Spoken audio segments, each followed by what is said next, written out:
Mahathir boleh kalahkan Tengku Abdul Rahman, boleh kalahkan Tun Hussein On, boleh kalahkan Musa Hitam, boleh kalahkan Ghaffar Baba, boleh tumbangkan Pak Lah, boleh tumbangkan Najib, dan semua dia boleh tumbangkan. Bertahun-tahun dia menguasai Malaysia.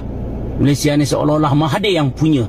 Apa kata hitam, kata Mahathir hitam, putih kata Mahathir putih.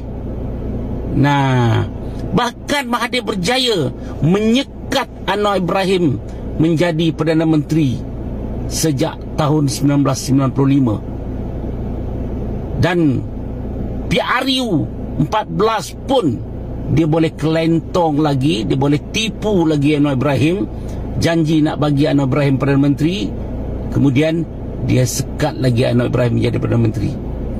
Tetapi Mahathir tak berjaya mengalahkan Zahid Hamidi. Anwar Ibrahim yang bertahun-tahun disekat oleh Mahathir jadi Perdana Menteri, dihalang macam-macam cara, difitnah, dipenjarakan, ditipu, macam-macam cara supaya Anwar tak jadi Perdana Menteri, dan dia berjaya menyekat Anwar Ibrahim menjadi Perdana Menteri. Tetapi akhirnya Anwar Ibrahim dinaikkan oleh Zahid Hamidi sebagai Perdana Menteri.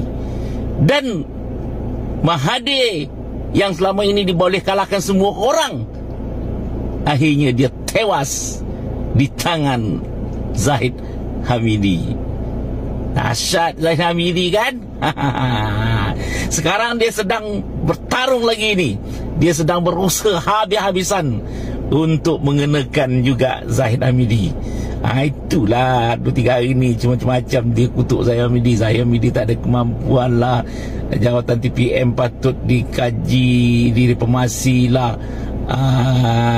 Zahid Hamidi tak boleh jadi TPM sebab dia ada kes lah macam-macam.